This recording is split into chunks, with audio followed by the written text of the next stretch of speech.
Hey everybody, how you doing? My name's Robin, and I thought I would do something that I don't normally do, and I want to do a video about what people believe in and why do people believe what they believe in. And as usual, I like to start with evolution. People, didn't believe in evolution for most of human history, and then Charles Darwin came up with a theory, and suddenly it was in all the textbooks. Now we know that we've come to a place in science where we can look at the DNA codes. Science can say that to see in a genetic code for a mutation to happen by chance has never been observed, first of all, and the probability of such a mutation to occur and to be viable is impossible. It's kind of like finding a DVD floating in space and supposing that it came together by millions of years of dust particles crashing together, except the DNA code, unlike computer binary codes, which have two components, is far more complex. And so science pretty much knows that evolution is an impossibility right now, and there's no evidence for evolution. There is evidence of mutated DNA where DNA information has been lost. But anyway, don't take my word for it. Do your own investigation, as this is really the point of what I'm trying to say. People believe in evolution because somebody told them this story, and suddenly for them it was truth and reality. Another, famous one is how the planets came to be, and how life formed. That nothing exploded, and over millions of years, vapors formed, and then they were struck by lightning, and life spontaneously occurred, and so on and so forth. So one thing I've discovered is that there are a number of laws that govern the universe, like the speed of light, the force of gravity, the size of an atom, and things like this. There's 16 or 20 of them, and all of these elements of life as we know it are on such a fine balance that we're looking at a number that is 1/trillionth of a trillionth, they say. It's like if the whole North America was covered with dollar coins, and I was able to go anywhere on the continent and pick up the exact correct coin. That's the balance. That's the kind of fine point we're talking about on a scale. If force of gravity was this much stronger or this much weaker, if that point was off a little bit, life couldn't exist. And for that to happen by chance, if you look at it from a mathematical point alone, it's just simply ridiculous. And then you've got, all of these laws working in conjunction with each other.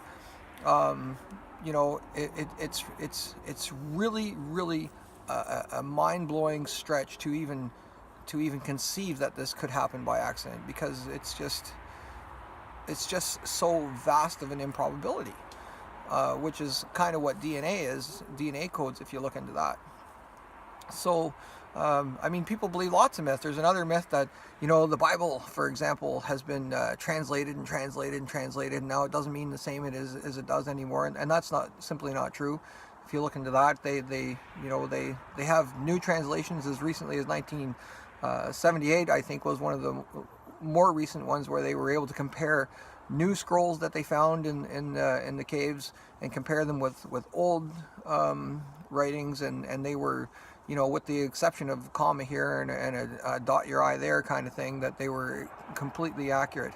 And speaking of biblical things, we can talk about history. There's so much documented history and eyewitness accounts that are physically written down and kept in vaults, in Rome and so on, that these things actually happened. And people don't doubt, the example I always use is Alexander the Great. He existed because, we have written documentation, but we also have written documentation by thousands of witnesses for the things that happened in the time of Christ, for example, and going back even as far as the time of the Israelites and the Egyptians and so on. They have history. So, why do you believe or not believe these things is really the question. And what brought me to bring to this video was this book I'm currently reading. This is a book called Amazing Archaeology by George Mitrovic. Mick, I guess his name in Mitrovic. Anyway, this is just this one book out of many that I've read or I'm in the midst of reading. And there's a lot of pages in this book. Like, I don't know how many pages there are here. There's like 500 pages, and it's all pretty fine print.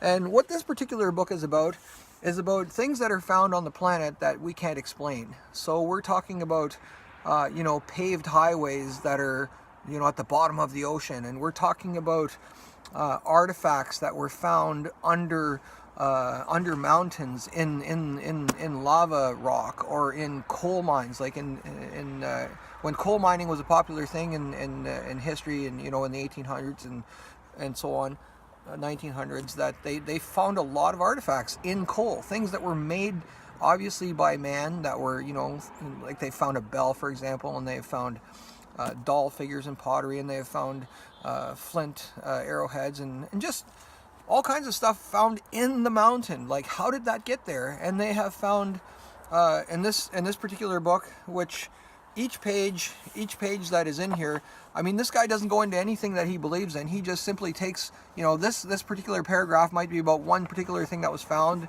and it was found here, and this is where it was reported, and then he moves on to the next thing. So page after page after page, and there are literally hundreds and thousands of things in here that can't be explained on this planet that we understand. And so we have to somehow come to grips with that. Like, how did ancient man move stone blocks that were over 100 tons? And stone blocks, not only that, but they were cut out of solid granite, and they didn't have the tools to do that. And the world that was here before this time was certainly a different one. And anyway, I just wanted to challenge the people, the listeners, to not just accept what is taught to you mainstream, but to do a little investigation of your own. I always compare it to maybe Viking culture, for example, where for hundreds of years an entire culture believed in Odin and Zeus and in Thor, and was it true or was it not true, or did they just believe that as part of their culture? What was their proof?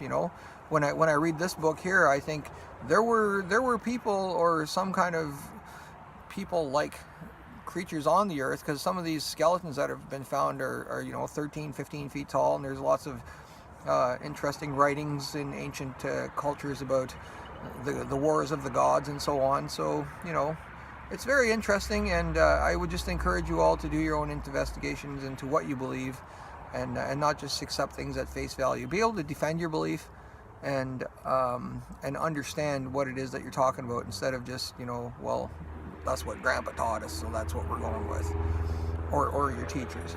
All right, so thanks a lot. Have a good day, and happy living. Bye-bye.